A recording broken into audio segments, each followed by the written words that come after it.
Bom dia, tudo bem? A mensagem que Deus colocou para mim hoje, ela diz assim: você colhe o que semear, use as sementes que são do Senhor. Senhor, tende misericórdia de nós. Perdoa, Pai, todos os nossos pecados, livra-nos de todo mal, nos afasta de tudo aquilo que não vem de Ti.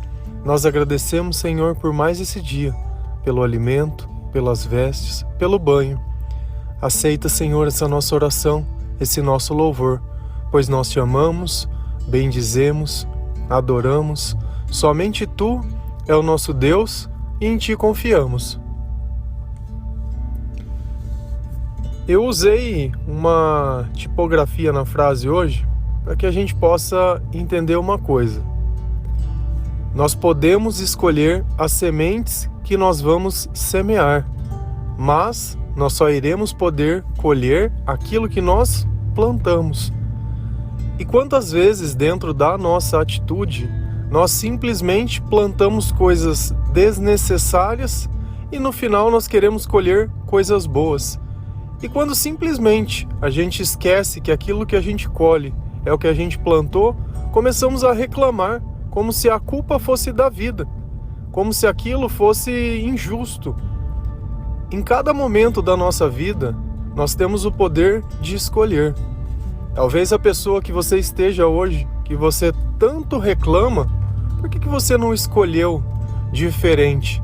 Talvez o trabalho que você não goste, os lugares que você frequenta, as coisas que você tem.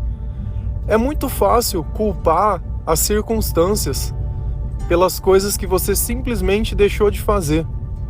Mas existem muitas pessoas para provar isso. Pessoas que no passado elas não tiveram nada. E que você olha depois de um tempo, essas pessoas elas estão prosperando. Não que a vida seja simplesmente isso. Porém, as nossas escolhas, elas têm grande peso sobre a nossa vida. Toda vez que você deixa de escolher, alguém escolhe por você. Todas as vezes que você simplesmente acha que não é problema seu, alguém vai fazer que seja problema dele. Só que como nós vivemos num mundo onde tudo é coletivo, a consequência fica para todo mundo. Nós não passamos por uma pandemia, não foi feito no nosso país, não foi nada nosso, nós simplesmente recebemos e tivemos que tratar isso, e tivemos que lidar com ela. E assim são as coisas que estão acontecendo à nossa volta. Não tem jeito da gente simplesmente fazer de conta que o problema não é nosso. Eu entendo que tem muitas pessoas que mal conseguem viver a própria vida, mal dão conta da própria história e dos próprios sentimentos. Pessoas essas que vivem muitas vezes fazendo mais do que o necessário para não sentir. Enquanto o nosso Deus é amor e nós queremos sentir Ele de todo o coração, tem pessoas que simplesmente abominam o sentimento. Por quê? Porque a presença do diabo na vida das pessoas, além dela tomar más escolhas, ter um comportamento reprovável, ele causa sentimentos terríveis. É tristeza, é solidão, é ansiedade, é amargura, é inveja. Tudo o contrário das coisas que uma pessoa normal poderia sonhar. Só que dentro da vida dessa pessoa, tudo isso que ela colhe é exatamente o que ela plantou. Todas as vezes que ao invés de perdoar, ela odiou, todas as vezes ao invés de amar, ela simplesmente deu as costas. Se a gente ir lá em Gálatas 6, versículo 7, a palavra do Senhor ela diz assim: não se deixem enganar, de Deus não se zomba, pois o que o homem semear, isso também colherá. Certamente que de Deus não se zomba. Eu vejo muitas pessoas, mas muitas mesmo, simplesmente pegando o evangelho e fazendo de conta que ele não existe, caçoando de Jesus, querendo dizer que poderia escolher alguma coisa diferente para se viver, vivendo preso na própria arrogância. É complicado, porque infelizmente Nós vivemos todos juntos.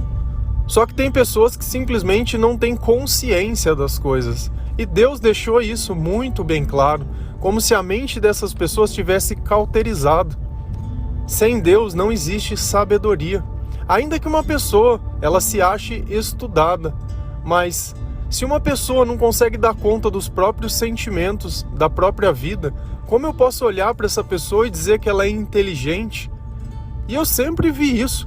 Pessoas que eram conhecidos, amigos, que tinham uma vida totalmente desregrada, totalmente descontrolada, que começavam a usar droga e ficavam dias e depois sumir, e todo mundo atrás, aquilo. E aí eu tinha que ouvir, não, mas ele é tão inteligente, misericórdia. Se isso é ser inteligente, o que é ser tolo? E não adianta a gente simplesmente querer toda vez ficar diminuindo o problema para tentar encaixar as pessoas num ciclo de dó. Você acha que Deus tem dó da gente?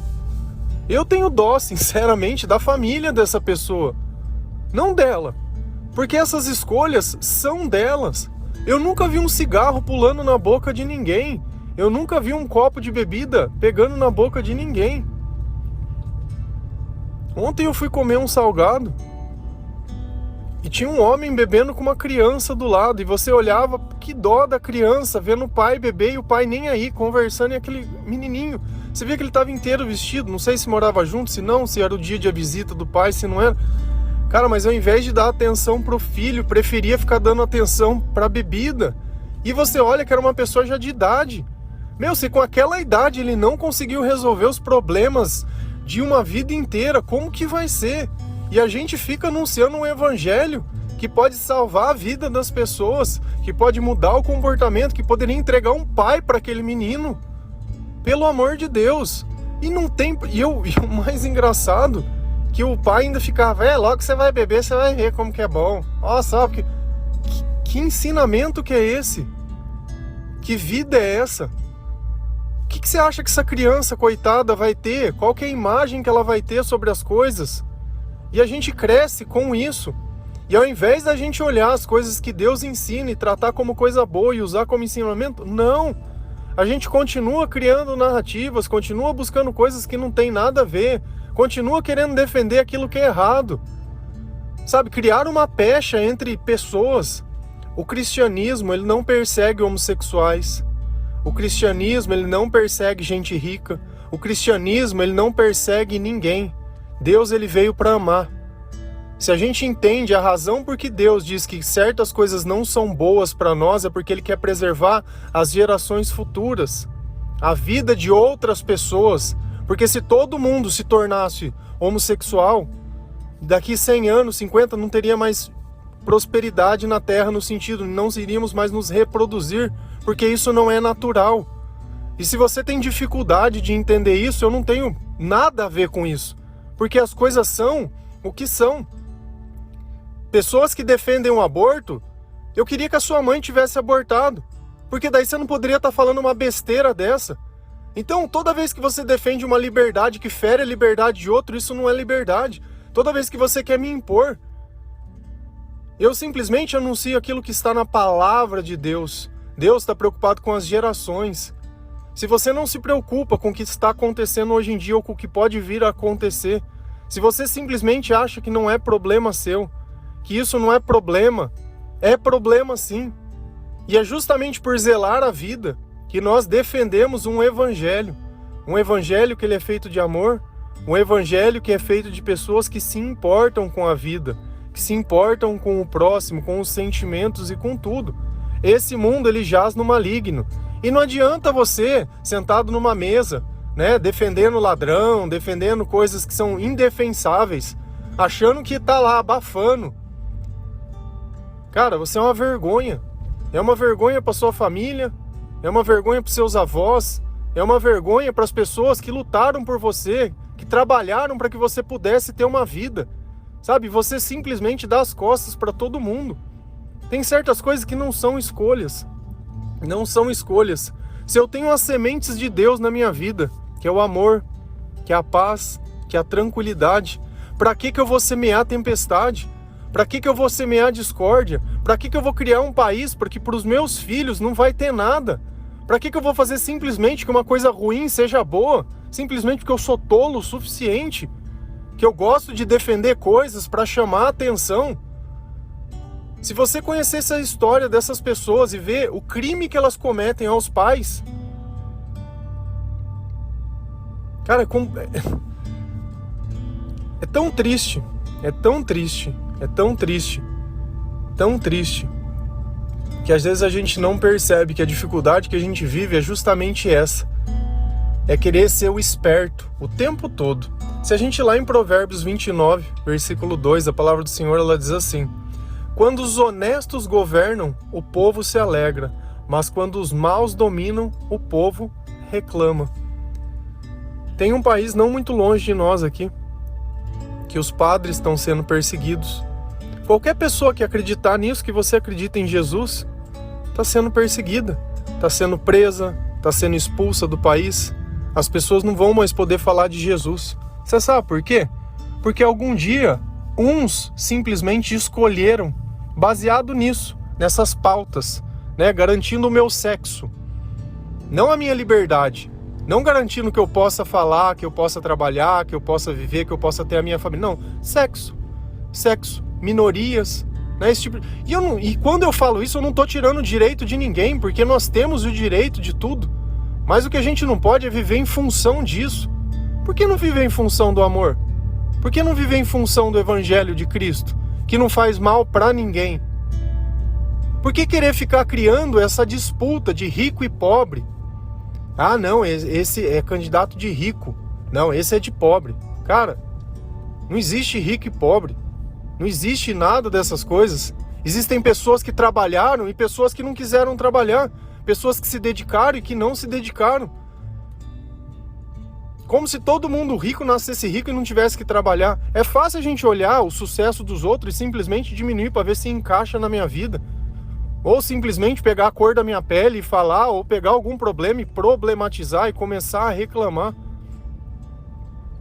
Deus, ele está sobre o nosso país. Deus, ele está olhando o nosso país. E você pode acreditar nisso ou não. Você pode receber essa mensagem ou não. Eu acredito porque quem me resgatou do vale das sombras da morte é fiel. E não é à toa que ele conversa, não é à toa que ele fala, não é à toa que eu prego, não é à toa que é nada. Não é à toa que eu acredito. Não é à toa que eu entrego a mensagem, não é à toa que eu simplesmente digo às pessoas o que é e o que não é. Se a gente olha os profetas na Bíblia, pega Jeremias, Isaías, eles faziam exatamente as mesmas coisas para o povo, alertando: olha, esse comportamento não está certo, olha, isso que vocês estão fazendo não vai levar a nada, isso daí não vem de Deus, isso daí não vai trazer nada, só vai trazer problema. E o que acontecia no futuro? Vinha o problema e vinha as coisas. Mas a boa notícia que eu tenho é que o problema veio antes. Deus teve misericórdia de nós, Deus teve compaixão, Deus ouviu a nossa oração. E eu não preciso que você acredite nisso ou não, sinceramente, porque eu prefiro acreditar nas coisas que Deus me diz. Eu prefiro acreditar no amor, eu prefiro acreditar na paz, eu prefiro acreditar na salvação, e eu prefiro defender o reino de Deus. Eu prefiro defender a liberdade que você tem, até de escolher o que é diferente de mim, mas que você tenha a liberdade disso. Nada por imposição, nada que seja fora do normal, nada que seja obrigado, nada. Que você tenha escolhas, que você possa escolher até mesmo o errado, escolher aquilo que está longe de você. Escolhas. Isso não tem problema nenhum. Nenhum. Eu não me envergonho de defender o Evangelho. Eu não me envergonho de falar aquilo que Deus coloca dentro do meu coração. Eu não me envergonho de expor o meu testemunho. Não me envergonho de Cristo. Não me envergonho de lutar. Como as pessoas que defenderam o Evangelho que nós recebemos até hoje, defenderam até a morte.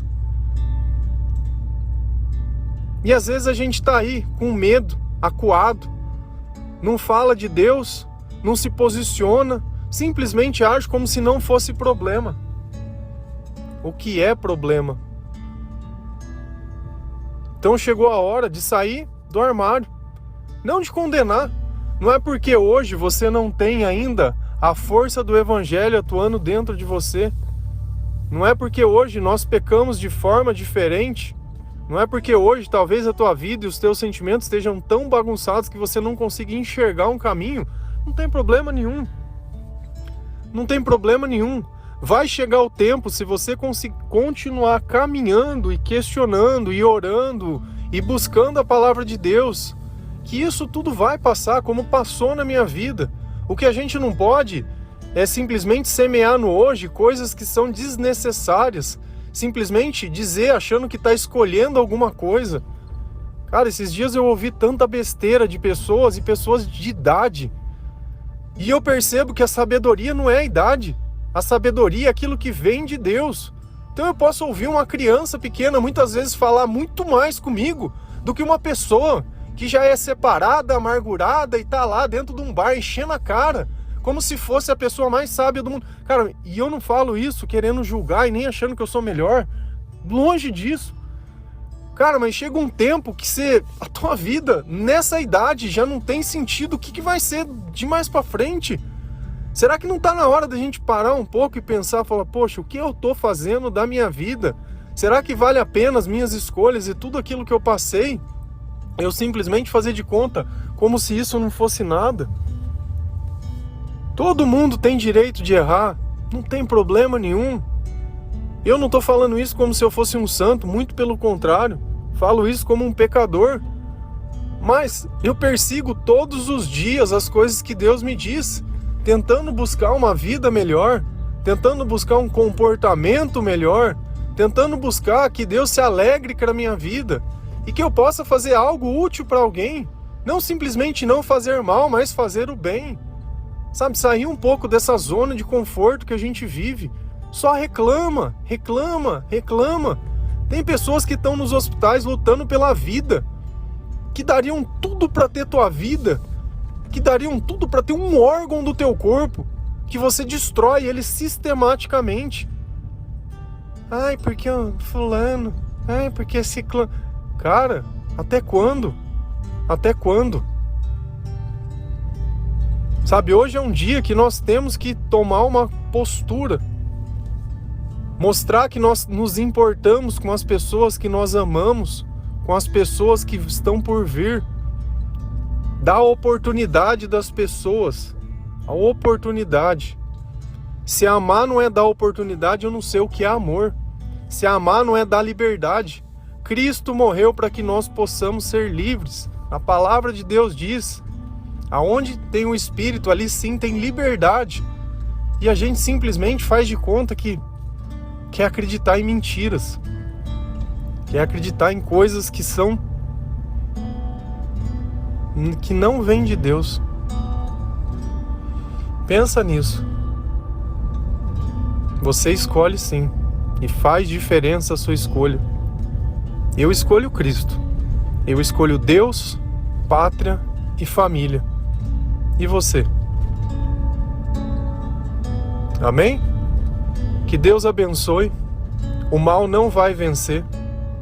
Deus ele vai mostrar que apesar do engano, sendo o diabo o pai da mentira, Deus é o Senhor da verdade. Deus é Deus de amor e Deus tem misericórdia de nós. Simplesmente por isso, eu creio no poder soberano de Deus, e ainda que todos se levantem contra, se Deus foi a favor, vai acontecer exatamente o que Deus quer, porque a vontade de Deus, ela é soberana sobre todas as coisas. O Senhor está sobre a nossa nação. Chegou o tempo que a humilhação, ela vai deixar de existir. Chegou o tempo que nós tanto esperamos. Feliz a nação que o Senhor é Rei. Amém? Um bom dia. Deus abençoe cada um de vocês.